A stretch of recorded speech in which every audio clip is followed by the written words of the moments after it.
Now, I just want to clear the air here about gingers, because your gingers may not be my gingers.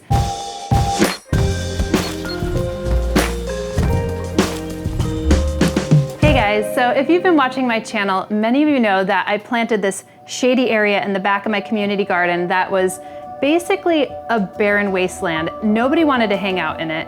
And I think people never thought of planting back there because not many annual vegetables or showy flowers can tolerate shade. But after spending a lot of time in forests, you really do see a lot of plants that grow in dappled and deep shade. So that really informed me on what I could grow back there. Now, one of the plants I planted was American ginger, otherwise known as Asarum canadense, which natively grows just about everywhere east of the Mississippi and some other states west of that as well. I don't think it grows in Florida, but anyway, it's a really cool plant. It's got these spade-shaped leaves and has these reddish flowers that are really low to the ground, and they kind of look, they might even smell like a little bit like rotting meat, and it's very similar to the stapeliads if you're familiar with those and you grow those indoors. Now that would tell me that probably some flies or even certain beetles that are into that kind of stuff are probably pollinating those flowers. But I planted Asarum canadense all over in the back area of the garden a couple years back now, and it's really starting to spread, and it's growing so well in some of that deep shade.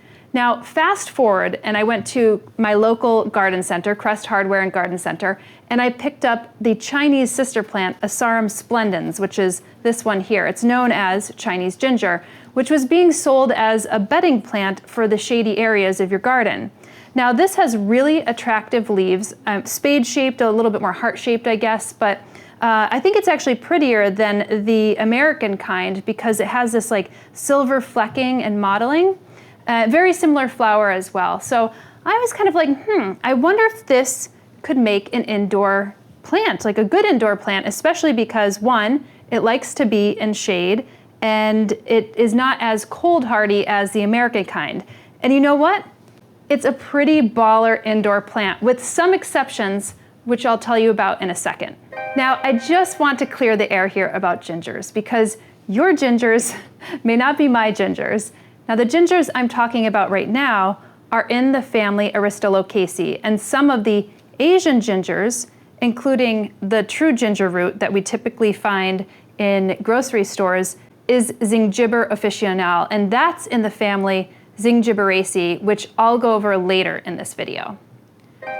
To make it more confusing, because that's what you want, right? Something more confusing, the Asarum rhizome, which is this plant, has this fleshy stem underground, you know, that's the rhizome, and it actually has an aroma similar to the true ginger or Zingiber officinale. But this is important.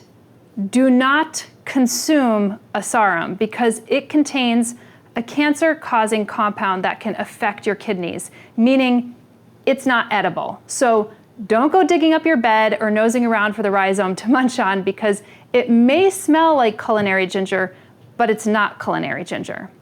But I find growing Asarum in a container indoors actually works quite well. Now I have mine growing in the same planter as my Ficus lyrata or fiddle-leaf fig, and I was trying to grow lots of different shade-loving plants under my ficus, and that one actually really works.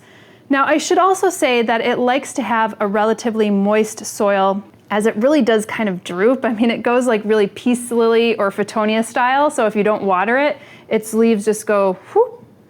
But it's rather resilient, and just like a peace lily or Fittonia, it'll pop right back up if you catch it in time.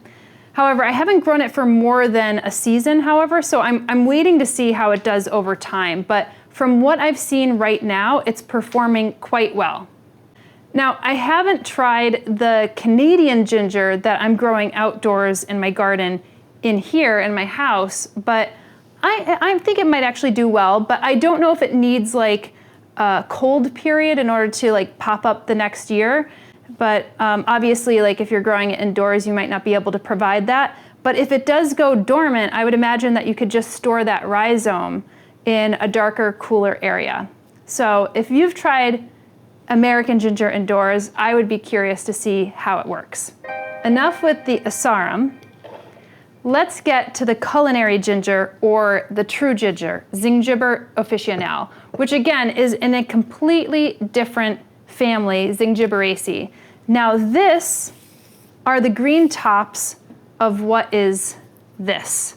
Now this one's a pretty large one. I've never grown anything like this large indoors, but you may notice that your ginger that you get in the store or the farmer's market actually gets these little green unicorn sprouts if you don't consume them, and if you leave it sitting on the shelf too long. So I left this on the shelf a little bit too long. You could see it's a little brown here because I actually had this planted, so I actually had to remove it from my pot in order to show you and do this episode. So something like this is the rhizome, then eventually, you know, a little unicorn shape thing comes popping up, and that is a sprout that you could plant.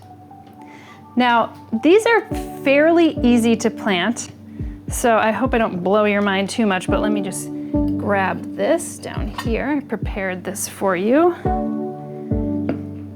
And this is just a typical potting medium. I have a little bit of vermiculite in here as well to not only provide some aeration for the soil, but also to hold on a little bit of the moisture, because it does want to be a little bit airy, and you don't want to rot this. It is a rhizome. So if you look up closely here, I have this little unicorn sprout coming up here, but I also have several little sprouts that are popping up here. So all that I need to do is go a little bit into the soil and pot it up, and I'm gonna keep that large green sprout up on top, and the others will emerge if they're going to emerge. And that's essentially it. And what you're going to want to do is give this a bright window, bright light. You're gonna water, I would say roughly about once per week. You don't want to let the soil dry out too much, but you also don't want it to go too moist.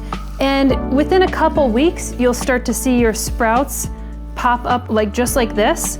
And if you're just watering it regularly and giving it really good light, then you're likely going to see be able to harvest ginger within 4 to 6 months. Now, until global warming fully hits New York, I can't grow true ginger outdoors over the winter because it needs a warmer climate. So if you're in a warmer climate, then you're in luck.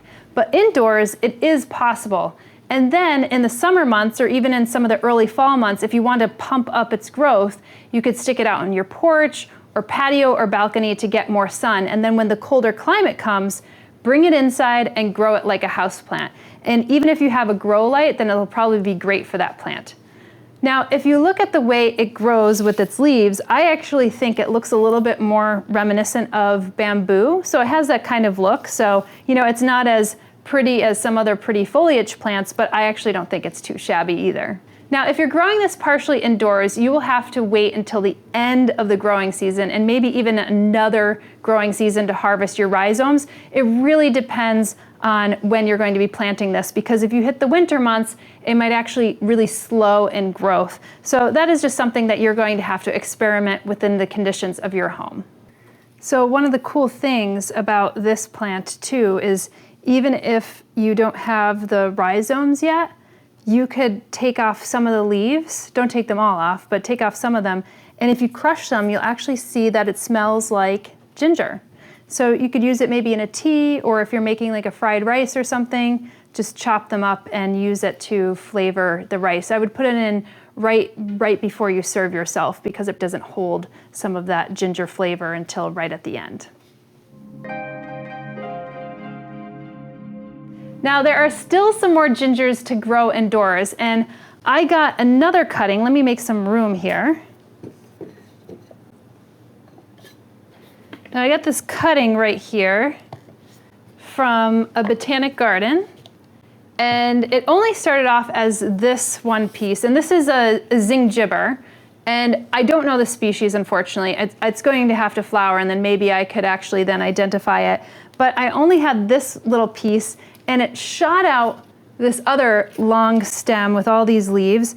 And look at this that's coming up here. I mean, it grows just like, you know, the regular gingers. It's in that family, Zingiberaceae, and it's just shooting up here, and it has this kind of fleshy rhizome, if I kind of pull this back. Now, I don't know if this is edible. I mean, a lot of the plants within the Zingiberaceae family have edible rhizomes, but not all of them do. So you just have to see which species you could grow. But this has been an incredible indoor plant.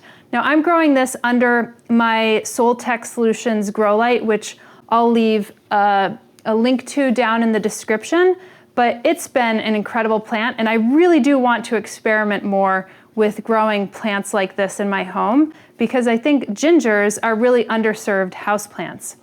Now, another one that I've been growing indoors, let me move that out of the way. It's like I'm juggling all these plants right here for limited space. Common problem that we have indoors.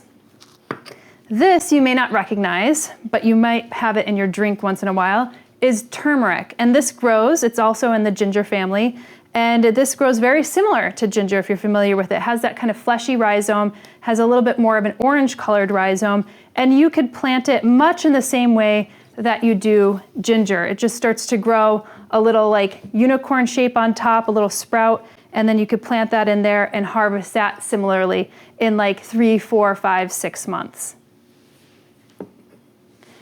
And there are other gingers as well. This one is one that I'm experimenting with. I don't think it's as hardy as some of the other gingers that I have growing. Now this is Costus, it's Costaceae family. It's called the rainbow ginger plant. And a lot of the Costus actually has this spiral. They have this little spiral effect where they'll start to spiral around. And you might, not be too surprised that the common name of the family of Costaceae is the spiral ginger family. Now, I have grown other gingers as well. Kaempferia is another one. It's a really, really striking genus, and it's often confused with Calathea or Jeportia or Maranta, but the flowers are totally different, but the leaves are striking. Now, there's Kaempferia galanga, which is edible, and they grow really low to the ground, very similar to Asarums, but a different leaf altogether. And Kaempferia galanga has a green leaf, not really as striking as some of the other Kaempferias, but really pretty plant. And they do go dormant, so you could actually then store their rhizomes in some dry soil or a paper bag or anything over the winter season. So they don't always make that great of a house plant because they're really beautiful for a little while and then they go dormant and you forget about them and then you probably toss them out the door. But the other thing I noticed is that when I grew Kaempferia indoors, you really do have to keep the humidity and airflow up. It's probably one of those plants that's going to do much better in a greenhouse condition. And if you are in a warmer subtropical or tropical climate, you could probably get away with actually growing them outdoors. Since I'm in the Northeast United States, that's probably not going to happen because we do go through some pretty bitter winters. But for the most part, I'm surprisingly impressed with the resiliency of various different types of gingers indoors. And I think I'll continue experimenting on which ones actually grow best over time. But I'd love to hear if you have experience growing gingers indoors, both the culinary and non-culinary types, and let us know how it went for you in the comments below. If you didn't hear yet, we just released Houseplant Basics, which is an introductory mini course for beginner houseplant enthusiasts. The video-based course is set up to be both concise and comprehensive, and it serves as a perfect primer for our Houseplant Masterclass, which is a month-long course on houseplant care, cultivation, and more. You can find out more information on both courses at homesteadbrooklyn.com or search for the courses in the description below.